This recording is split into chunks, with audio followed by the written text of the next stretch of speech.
picture is about the transistor. There are 3 transistors here in this collection of small electronic parts. The original point contact type, the junction type, and the phototransistor. And here is a more complex type of transistor. This is called the junction tetrode. These tiny transistors are destined to play a big part in our electronic age. They will make possible smaller, more compact electronic devices that will need less maintenance and have a longer life. But to grasp fully the importance of these new members of the electronic family, let's recall the wonders made possible by the high vacuum tube, the common radio tube. The roots of the electronic age reach back into the early years of our century.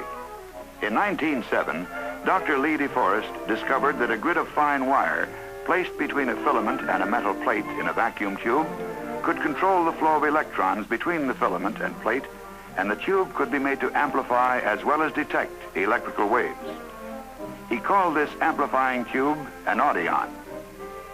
Weak signals applied to the input or grid of the audion caused similar and much stronger signals to flow from the plate or output. A few years later, 2 scientists, Dr. Arnold of Bell Telephone Laboratories and Dr. Langmuir of General Electric, working independently, found that by pumping out the audion tube to create a very high vacuum, they obtained greater fidelity and stability. Here is one of the first high vacuum tubes that started us on the way to the wonders of our electronic age. By 1915, telephone research physicists and engineers had succeeded in developing methods of manufacturing the vacuum tube with sufficiently uniform characteristics so that hundreds of them were installed as amplifiers, thus making possible the first telephone line between New York and San Francisco. And 3,000-mile transcontinental telephone calls became a reality. This same year, 1915, at Arlington, Virginia, telephone engineers hooked together 500 vacuum tubes to generate enough radio power to send the human voice across the Atlantic for the first time in history. Words spoken into a radio telephone transmitter at Arlington were heard by engineers listening at the Eiffel Tower in Paris and also at Pearl Harbor, Hawaii. 1920 brought the beginning of radio broadcasting, but a vacuum tube radio receiver was a real luxury. Then, the next 10 years gave us talking motion pictures, transoceanic radio telephone service, television demonstrations, and ship-to-shore telephony. With our electronic age in full swing, the coaxial cable, the cathode ray tube, the iconoscope, and the image orthicon, aided by hundreds of more conventional vacuum tubes, gave us television, radar for war, radar for peace, and then microwave radio relay to speed hundreds of telephone calls as well as television programs from coast to coast. The heart of all these electronic systems has been the vacuum tube. But the Bell Telephone Laboratories have added an entirely new and different heart to modern communication systems, the transistor, operating on a new and different principle arising from basic research on solid substances and how the electrons inside them behave. How did it all come about?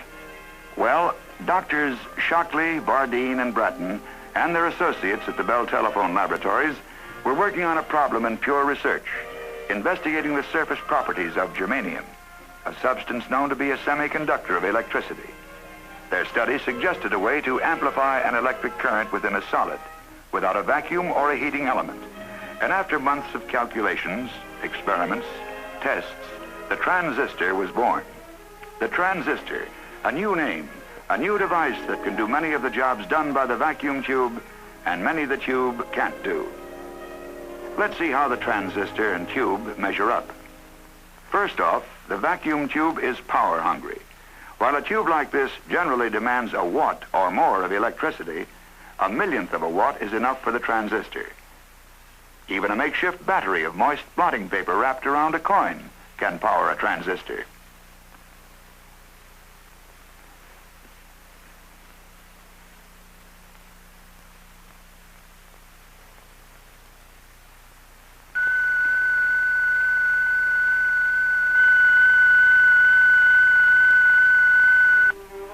vacuum tube gets pretty hot, sometimes a little too hot. That's why in complex devices, the tubes must be spaced far enough apart for proper ventilation. Since transistors remain cool, they can be crowded together in a small space.